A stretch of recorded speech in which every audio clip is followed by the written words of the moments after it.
안녕하세요. 송은섭입니다. 기도와 응원해 주신 분께 감사합니다. 본 영상 설교는 새가족교회 주일 설교 메시지입니다. 교회 성도님들과 신앙생활의 새가족을 위한 쉬운 메시지를 전합니다. 계속해서 풍성한 삶의 기초를 중심으로 하나님 나라 복음의 메시지를 전하려고 합니다. 오늘 주일 메시지 하나님의 말씀은 갈라디아서 2장 20절 말씀이며 설교 제목은 참된 자기사랑입니다. 오늘 설교에 대한 궁금함, 기대감을 가지고 메시지로 함께 들어가 보겠습니다. 먼저 같이 새번역 성경으로 같이 읽어볼까요? 나는 그리스도와 함께 십자가에 못 박혔습니다. 이제 살고 있는 것은 내가 아닙니다. 그리스도께서 내 안에서 살고 계십니다. 내가 지금 육신 안에서 살고 있는 삶은 나를 사랑하셔서 나를 위하여 자기 몸을 내어주신 하나님의 아들을 믿는 믿음 안에서 살아가는 것입니다. 아멘. 우리 찬송가 가사 중에 이 벌레 같은 날 위해라는 가사가 있는 찬송가가 있어요. 오늘 이 신앙생활을 하다 보면 한 번쯤은 꼭 하게 되는 고민을 함께 나누고 싶은데요. 이런 생각 해본 적 있지 않나요? 예수님은 자기를 부인하라라고 하셨는데, 그러면 나는 내 자신을 사랑하면 안 되는 걸까? 신앙생활 하다 보면 겸손한 것이 좋다면서 나도 모르게 스스로 깎아낼 때가 있습니다. 심지어 저는 능력이 없어요. 잘하는 게 없죠. 원래 부족한 사람이에요. 같은 말을 합니다. 그래서 어떤 사람들은 이 기독교를 자존감을 낮추는 종교, 자기를 억누르는 신앙이라고 오해하기도 합니다. 물론 반대의 경우도 있죠. 어떤 사람은 나는 엄청 소중해요. 나만 하나님께 특별한 존재예요. 하나님도 나에게 까불면 안 돼요. 어, 좀 이상하죠? 지나치면 나쁜 것이 됩니다. 아무튼 이 찬송가 중에 이 겸손의 마음으로 이렇게 찬양하는 가사가 있어요. 이 벌레 같은 날 위해 주 보혈 흘렸네. 이 가사가 있는데요.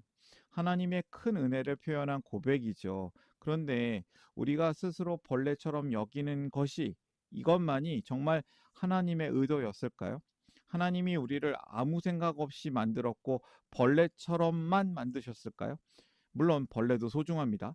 하지만 이 하나님은 우리를 귀하게 만드셨고 우리를 포기하지 않으시고 끝까지 책임지시는 분이십니다. 그런 하나님 앞에서 내가 내 자신을 계속 부족하게만 여기는 것이 과연 믿음에 맞는 태도일까요? 오늘 말씀의 핵심은 이것입니다. 예수님께서 말씀하신 자기 부인의 그 정확한 뜻이 무엇인지를 정리해보고 동시에 예수님 안에서 새롭게 시작한 내가 왜 내 자신을 존중하고 사랑해야 하는지를 함께 살펴보려고 합니다. 오늘 말씀을 통해서 건강한 자기 사랑으로 나아가기를 소망합니다. 오늘 설교를 위해서 세 가지 주제를 준비했습니다. 이 메시지를 듣는 분들에게 도움이 되는 이 세 가지 이야기가 되기를 바랍니다. 첫 번째 주제예요. 버려야 할 과거의 나. 사도 바울은 에베소서 2장 1절에서 3절을 통해서 우리가 어떤 존재였는지를 보기 좋게 알려줍니다. 여러분도 전에는 허물과 죄로 죽었던 사람들입니다. 그때 여러분은 허물과 죄 가운데서 이 세상의 풍조를 따라 살고 공중의 권세를 잡은 통치자, 곧 지금 불순종의 자식들 가운데서 작용하는 영을 따라 살았습니다. 우리도 모두 전에는 그들 가운데에서 육신의 정욕대로 살고 육신과 마음이 원하는 대로 행하였으며 나머지 사람들과 마찬가지로 날 때부터 진노의 자식이었습니다. 세 가지 얘기를 하는데요. 전에는 허물과 죄로 죽었던 사람들이었고 세상 풍조를 따라 사는 사람들이고 진노의 자식이라는 것이죠. 자기 부인이라고 하면 많은 사람들이 내 욕심, 내 성격, 내 감정 모두 버려야 하나라고 생각을 합니다. 하지만 성경이 말하는 자기 부인은 그런 뜻이 아닙니다. 우리가 내려놓아야 할 것은 하나님이 만드신 내 자체가 아니라 하나님 없이 살았던 과거의 나, 옛사람, 방향을 잃은 나의 모습입니다. 성경은 예수님을 알기 전에 우리를 이렇게 설명합니다.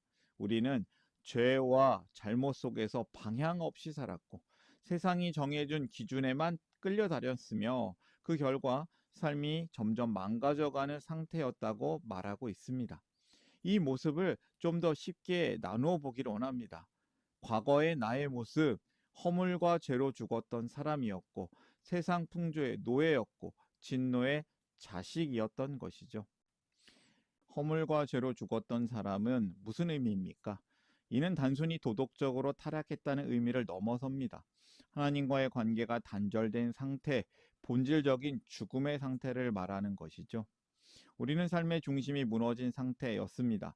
겉으로는 잘 사는 것 같아 보여도 마음 깊은 곳에서는 공허하고 불안했습니다. 마치 이 스마트폰에 배터리는 있는데 신호가 끊긴 것이죠. 핵심이 연결되진 않은 상태로 살아가던 모습이었습니다.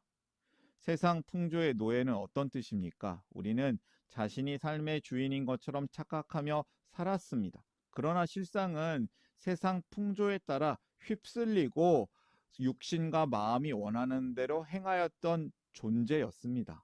삶의 주도권이 우리에게 있지 않습니다. 우리는 대부분 세상이 흘러가는 대로 무비판적으로 따라갑니다. 남들이 정한 성공 기준, 비교, 시선에 휘둘립니다. 결혼하는 방식, 집 사는 방식, 자녀를 키우는 방식까지도 깨어진 세상 풍조를 따릅니다. 우리는 생각보다 연약한 존재입니다. 세 번째, 정욕대로 사는 진노의 자식의 의미는 무엇일까요? 생명의 근원이신 하나님을 떠나서 세상 노예로 살아가는 삶의 끝은 하나님의 심판밖에 없습니다. 하나님의 심판 아래 놓일 수밖에 없는 절망적인 상태라는 것이죠. 그런 삶의 끝은 결국 심판으로 끝납니다. 하나님 없이 사는 삶은 방향도 목적지도 분명하지 않습니다. 이것이 과거의 나의 모습인 것이죠. 우리가 더 이상 붙잡지 말아야 할 과거의 나라는 것입니다. 자기 부인이란 이 모습이 진짜 나라고 착각하지 않는 것입니다. 두 번째 주제로 한번 넘어가 볼까요? 그렇다면 새롭게 받아야 할 새로운 나는 무엇입니까? 말씀을 읽겠습니다. 그러나 하나님은 자비가 넘치는 분이셔서 우리를 사랑하신 그 크신 사랑으로 말미암아 범죄로 죽은 우리를 그리스도와 함께 살려주셨습니다. 여러분은 은혜로 구원을 얻었습니다. 하나님께서 그리스도 예수 안에서 우리를 그분과 함께 살리시고 일으키시고 하늘에 함께 앉게 하셨습니다. 함께 살리시고 함께 일으키시고 함께 하늘에 앉히시는 하나님의 은혜가 있습니다. 기독교 신앙의 핵심은 열심히 노력해서 언젠가는 괜찮은 사람이 되는 것이 절대 아닙니다. 오히려 그 반대인 것이죠. 성경이 말합니다. 우리는 이미 예수님 안에서 새로운 시작을 한 존재입니다. 이 사실을 받아들이는 것이 신앙의 출발이 되는 것이죠. 성경은 하나님이 우리를 그냥 두지 않으시고 다시 살 길을 열어주셨다고 말합니다. 예수님을 통해서 우리는 다시 살아났고 일어섰고 완전히 다른 위치에 서게 되었습니다. 성도는 하나님의 은혜로 단번에 그 정체성이 존재가 변화되었습니다. 그리고 성도의 삶은 하나님의 이끄심으로 점진적으로 거룩하게 변화되면서 사는 것이 맞습니다. 이 변화를 세 가지로 정리하면 이렇게 될 수 있습니다. 함께 살리심, 함께 일으키심, 함께 하늘에 앉히심. 허물과 죄로 죽어 하나님과 단절되었던 우리가 예수님과 함께 살아나서 생명의 근원이신 하나님과 인격적인 관계를 회복합니다. 그래서 우리는 다시 살아난 것이죠. 단순히 착해졌다는 말이 아닙니다. 삶의 중심이 다시 연결되었습니다. 이제 우리는 혼자가 아니라 하나님과 연결된 사람으로 살아갑니다. 이제 우리는 하나님께 찬양하고 기도하며 그분과 교제할 수 있는 살아있는 존재가 되었습니다. 함께 일으키심, 세상 풍조와 육체의 정욕에 종노릇했던 우리가 예수님과 함께 일으킴을 받았습니다. 여기서 일으킴을 받았다는 단어는 예수님의 부활을 묘사할 때 쓰인 단어와 같습니다. 우리는 그리스도의 부활 능력으로 함께 일으킴을 받아 더 이상 죄와 세상의 노예가 아니게 되었습니다. 다시 일어섰습니다. 더 이상 죄책감이나 과거의 실수, 세상 기준이 우리의 인생을 끌고 가지 못합니다. 우리는 이 돈과 세상의 가치관을 향해서 이제는 아니요라고 선포할 수 있는 힘과 자유를 얻었습니다. 함께 하늘에 앉히심, 진노의 자식으로 심판 아래 있던 우리가 그리스도와 함께 하늘 보좌에 앉은 존재가 되었습니다. 이것이 완전한 신분의 변화인 것이죠. 우리는 이제 하나님의 자녀요, 그리스도와 함께한 공동 상속자가 되었습니다. 우리는 완전히 다른 소속이 되었던 것이죠. 더 이상 버림받을까 불안해하는 존재가 아니라 하나님께 속한 사람, 하나님께 받아들여진 사람으로 살 수 있게 되었습니다. 그런데 이것은 어떻게 누릴 수 있는 것이죠? 이 모든 것은 우리의 기분이나 컨디션에 따라 달라지는 것이 아닙니다. 이미 이루어진 사실입니다. 그리고 이것을 우리의 삶에 적용하는 방법이 있는데 아주 단순합니다. 믿기로 선택하는 것입니다. 믿음이란 이게 나한테 해당되는 이야기구나 하고 받아들이는 것이죠. 실제로 많은 사람들이 이 지점에서 아주 중요한 변화를 경험합니다. 하나님에 대해서 부정적이었던 사람이 하나님의 사랑을 믿기로 했을 때 삶의 방향이 바뀝니다. 비교 속에서 자신을 작게 여기던 사람이 나는 소중한 존재라는 말을 믿게 되었을 때 마음이 회복되기 시작하는 것이죠. 혼자라고 느꼈던 사람이 하나님께 속해 있다는 사실을 받아들였을 때 공동체 안에서 진정한 쉼, 평화를 경험하게 됩니다. 기독교는 자격을 증명해야 받아들여지는 믿음이 아닙니다. 이미 주어진 새로운 정체성을 받아들이고 그에 맞게 살아가는 삶인 것이죠. 이처럼 그리스도 안에서 완전히 새로운 존재가 된 우리는 이제 구체적으로 어떻게 살아가야 할까요? 이 사도 바울이 위대한 고백을 통해서 우리는 그 길을 함께 찾아보기를 원합니다. 세 번째 주제예요. 새로운 나로 살아가기. 말씀 읽어보겠습니다. 나는 그리스도와 함께 십자가에 못 박혔습니다. 이제 살고 있는 것은 내가 아닙니다. 그리스도께서 내 안에서 살고 계십니다. 내가 지금 육신 안에서 살고 있는 삶은 나를 사랑하셔서 나를 위하여 자기 몸을 내어주신 하나님의 아들을 믿는 믿음 안에서 살아가는 것입니다. 그 다음 성경도 읽어볼게요. 육체의 욕망은 성령을 거스르고 성령이 바라시는 것은 육체를 거스릅니다. 이 둘이 서로 적대 관계에 있으므로 여러분은 자기가 원하는 일을 할 수 없게 됩니다. 그리스도 안에서 새로운 정체성을 얻었다는 객관적인 그 진리가 어떻게 우리의 일상 속에서 주관적인 현실이 될 수 있을까요? 이 신학과 실천을 연결하는 다리가 바로 성령을 따르는 삶입니다. 쉽게 설명하면 이제는 내가 예전 방식으로 사는 게 아니라 예수님의 방식으로 산다는 뜻입니다. 과거의 나는 이미 끝났고 이제 새로운 나는 새로운 방향으로 살아가는 사람입니다. 하지만 솔직히 말하면 여전히 마음속에는 갈등이 생기죠. 한쪽에서는 예전 습관과 감정이 나를 끌어당기고 다른 한쪽에서는 더 좋은 선택을 하라고 마음을 두드립니다. 이 싸움은 아주 현실적인데요. 화가 날 때, 억울할 때, 또 그냥 말로 한 방 붙이고 싶을 때가 있습니다. 하지만 그 순간 마음속에서는 조금만 멈춰봐라. 상대 이야기를 먼저 들어봐라 라는 신호도 함께 울립니다. 이것이 성령님의 음성인 것이죠. 바울은 갈라디아서 5장에서 우리 안에 두 가지 욕망이 있다고 했습니다. 즉 육체의 욕망과 성령의 욕망이 끊임없이 충돌한다고 설명을 합니다. 예수님을 믿기 전에 우리는 육체의 욕망을 따라 살면서도 그것이 갈등인지도 몰랐습니다. 일종의 가짜 평안 속에 있었죠. 그러나 성령께서 우리 안에 오시면서 비로소 거룩한 갈등이 시작됩니다. 우리에게 더 익숙한 육체의 욕망은 과거의 나, 부인해야 할 모습입니다. 반면에 성령의 욕망은 새로운 나의 본성이 되며 우리가 따라야 할 모습이라고 할 수 있습니다. 그래서 우리는 분명히 새로운 나를 따라 살아야겠습니다. 새로운 나를 추구하라. 갈라디아서 2장 20절의 고백을 다시 한번 들여다 보십시오. 내가 그리스도와 함께 십자가에 못 박혔나니 라고 할 때 여기서의 나는 바로 우리가 부인해야 할 옛사람입니다. 하나님 없이 살던 과거의 나는 이미 그리스도와 함께 죽었습니다. 그리고 이제는 내가 사는 것이 아니요 오직 내 안에 그리스도께서 사시는 것이라라는 선언은 이제 우리 삶의 주체가 바뀌었음을 의미합니다. 이제 새로운 나, 예수님과 연합하여 그분의 생명으로 살아가는 내가 진짜 내가 된 것이죠. 새 사람으로 산다는 것은 항상 완벽해지는 것은 아닙니다. 이런 순간마다 어떤 쪽의 목소리를 따라갈지 선택하는 것이죠. 예전 방식대로 살면 관계가 깨지고 마음이 복잡해집니다.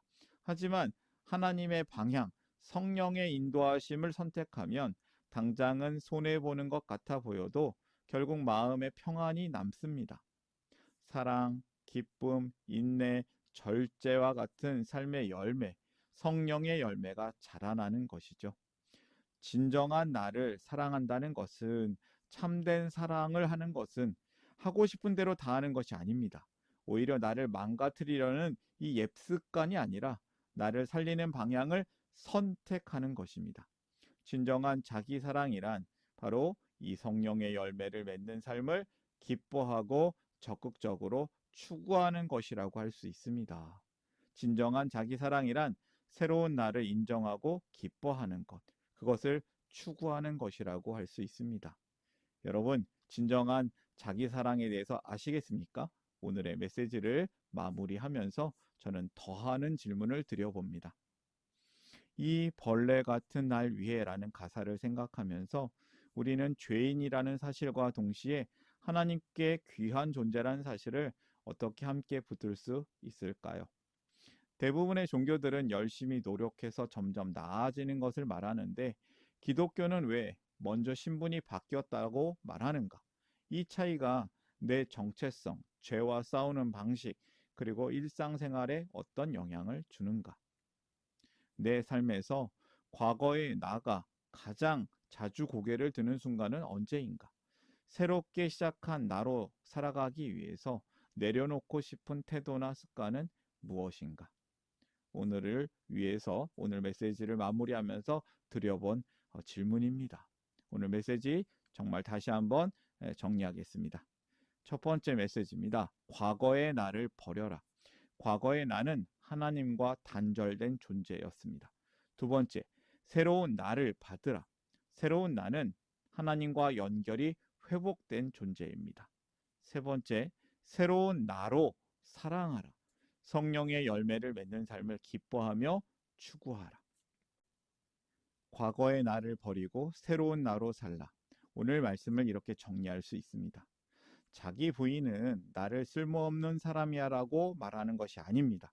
그것은 과거의 방식을 내려놓는 것이 중요합니다. 자기 사랑은 또한 이기적인 자기 만족도 아닙니다. 예수님 안에서 새로운 나를 인정하고 그 가치를 믿고 사는 것이죠. 여러분, 작은 실천부터 시작합시다. 하루를 시작할 때 이렇게 말해보세요. 나는 이미 받아들여진 사람이다. 나는 혼자가 아니다. 나는 소중한 존재다. 이러한 고백이 하루의 방향을 정하게 하십시오. 흔들리는 순간마다 옛사람의 방식이 아니라 새 사람의 방향으로 선택해 보십시오. 그것이 바로 예수님 안에서 진짜 자신을 사랑하며 사는 방법입니다. 오늘의 메시지를 마음에 담고 삶으로 결단하면서 함께 기도하기를 원합니다. 기도하겠습니다. 당신의 선한 일을 위하여 우리를 작품되게 하시고 새로운 가족 되게 하시고 새로운 삶을 살게 하시네. 사랑의 하나님, 우리 아버지, 죄와 허물로 죽었던 우리를 그리스도와 함께 살리시고 일으키시고 하늘에 앉히시어 새로운 존재로 살게 하시니 감사합니다. 이제 우리가 더 이상 과거의 나로 옛사람의 방식으로 살지 않게 하시고 우리 안에 계신 성령님을 따라 새로운 나로 새 사람의 풍성함을 누리며 살기를 기도합니다. 매 순간 우리의 새로운 정체성을 선포하고 고백하게 하시고 갈등의 순간마다 성령님을 따르기를 원합니다. 새로운 나로 살아가는 결단을 통해 참된 자기 사랑의 기쁨을 넘치게 누리기를 소망합니다. 놀라운 은혜로 우리를 새로운 정체성으로 살게 하시는 우리 주 예수 그리스도의 이름으로 기도드립니다. 아멘. 하나님 나라 여기 있네. 하나님 나라 함께 사네. 예수님 노래합니다. 예수님 찬양합니다.